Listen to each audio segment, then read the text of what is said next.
से बोलिए माँ दुर्गा की जय। जगत जननी मातु अम्बे की जय। माँ भुवनेश्वरी की जय।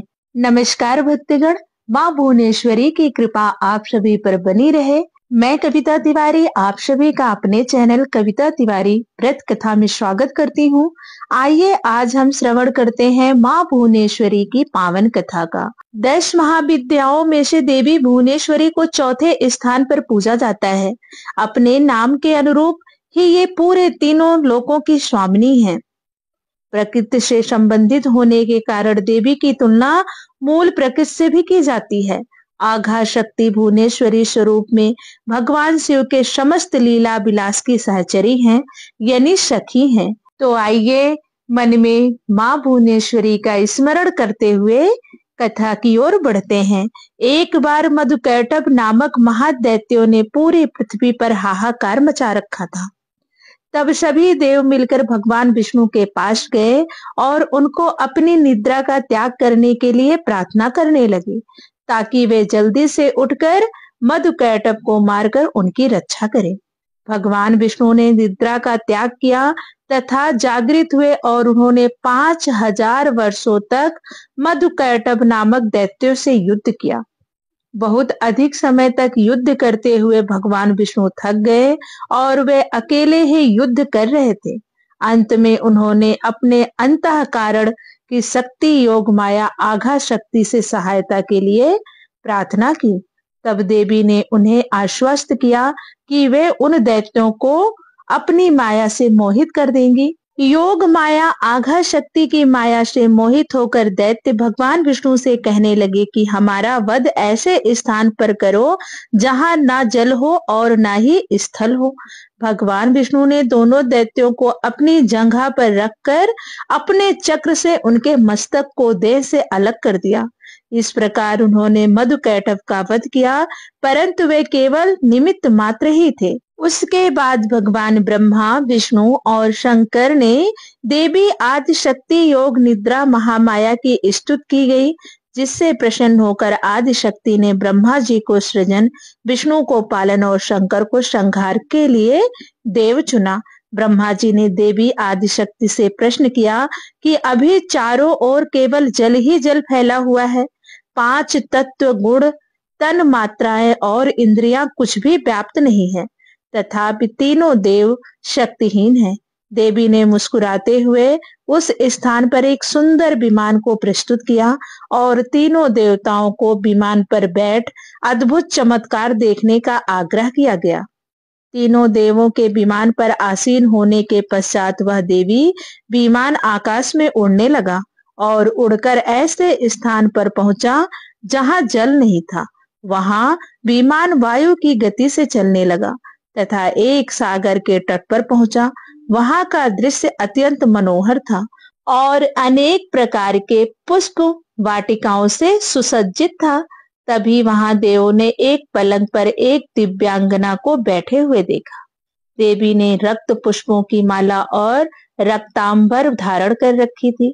वर, पास, अंकुश और अभय मुद्रा धारण किए हुए देवी भुवनेश्वरी त्रिदेवों के सन्मुख दृष्टिगोचर हुई, जो सहस्त्रों उदित सूर्य के प्रकाश के समान कांतिमयी थी।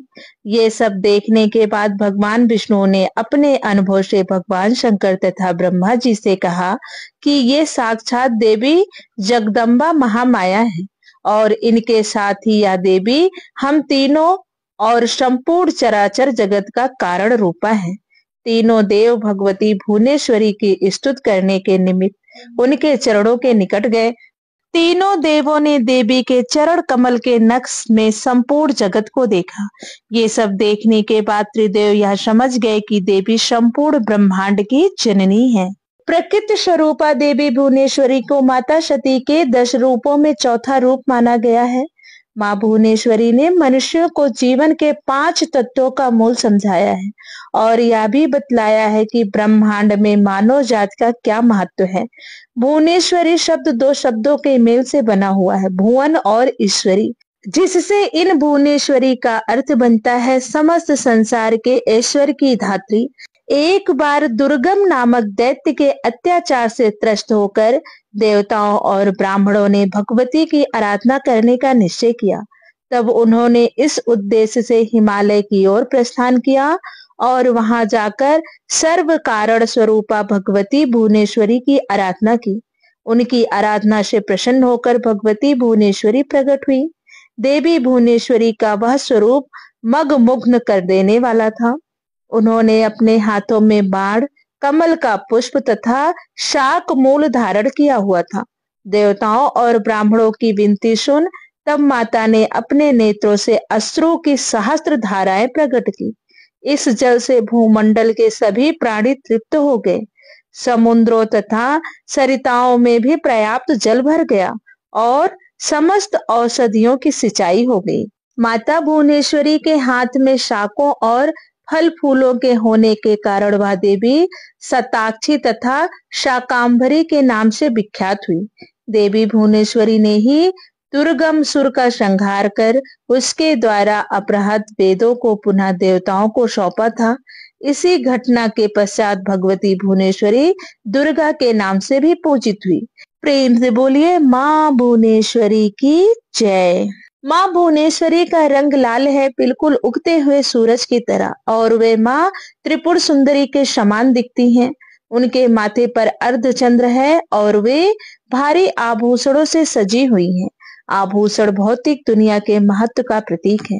उन्हें कभी कभी रत्नों से लदे एक रत्न जड़ित पेय प्याले को पकड़े हुए भी दिखाया जाता है, जो यह याद दिलाता है कि वे सभी प्रचुरता का स्रोत हैं। वह कमल सिंहासन पर विराजमान है और उनकी 3 आंखें हैं, जो भूत, वर्तमान और भविष्य के प्रति उनकी जागरूकता का प्रतीक है।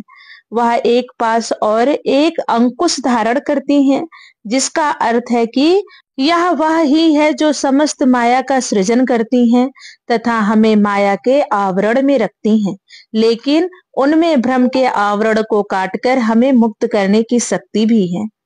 उनके अन्य 2 हाथ क्रमशः अभय मुद्रा और आशीर्वाद मुद्रा में है। ऋग्वेद के अनुसार जो भी साधक माँ भुवनेश्वरी की साधना सफलता पूर्वक पूरी करता है, उसे भगवान इंद्र की तरह धन और शक्ति का आशीर्वाद अवश्य मिलता है। ऐसा कहा जाता है कि भगवान राम और भगवान कृष्ण ने भी इनकी साधना को पूरा किया था और इसलिए उन्हें राम राज्य और द्वारका का श्रेय दिया गया था। माँ भुवनेश्वरी की साधना करने से सफलता, प्रसिद्धि, धन और सम्मान मिलता है। इन सबसे ऊपर साधक यह भी स्वीकार करता है कि माँ उसे माया के सभी भ्रमों से मुक्त करने में सक्षम बनाते हैं और अंत में मुक्ति दिलाती हैं, जो साधक के लिए अंतिम चरण है। माँ न केवल निर्माता है बल्कि सभी भ्रमों का विनाश करने वाली भी है। नवरात्रि के चौथे दिन बहुत से भक्त माँ कुष्मांडा की भी पूजा करते हैं। तो आइए माँ कुष्मांडा की कथा का श्रवण करते हैं। सनातन शास्त्रों में वर्णित है कि प्राचीन काल में त्रिदेव ने सृष्टि की रचना का संकल्प लिया। उस समय संपूर्ण ब्रह्मांड में घना अंधकार व्याप्त था। समस्त सृष्टि एकदम शांत थी, ना कोई संगीत, ना कोई ध्वनि, केवल एक गहरा सन्नाटा था। इस स्थिति में त्रिदेव ने जगत जननी आदि शक्ति माँ दुर्गा से सहायता की याचना की। जगत जननी आदि शक्ति माँ दुर्गा के चौथे स्वरूप माँ कुष्मांडा ने तुरंत ही ब्रह्मांड की रचना की। कहा जाता है कि माँ कुष्मांडा ने अपनी हल्की मुस्कान से सृष्टि का निर्माण किया। माँ के चेहरे पर फैली मुस्कान से संपूर्ण ब्रह्मांड प्रकाशमय हो गया। इस प्रकार अपनी मुस्कान से ब्रह्मांड की रचना करने के कारण जगत जननी आदि शक्ति को माँ कुष्मांडा के नाम से जाना जाता है। माँ कुष्मांडा की महिमा अद्वितीय है। माँ का निवास स्थान सूर्य लोक है। शास्त्रों के अनुसार माँ कुष्मांडा सूर्य लोक में निवास करती हैं। ब्रह्मांड की सृष्टि करने वाली माँ कुष्मांडा के मुखमंडल पर जो तेज है, वही सूर्य को प्रकाशवान बनाता है। माँ सूर्य लोक के भीतर और बाहर हर स्थान पर निवास करने की क्षमता रखती हैं। माँ के मुख पर एक तेजोमय आभा प्रकट होती है, जिससे समस्त जगत का कल्याण होता है। उन्होंने सूर्य के समान कांतिमय तेज का आवरण धारण किया हुआ है। यह तेज केवल जगत जननी आदि शक्ति माँ कुष्मांडा द्वारा ही संभव है।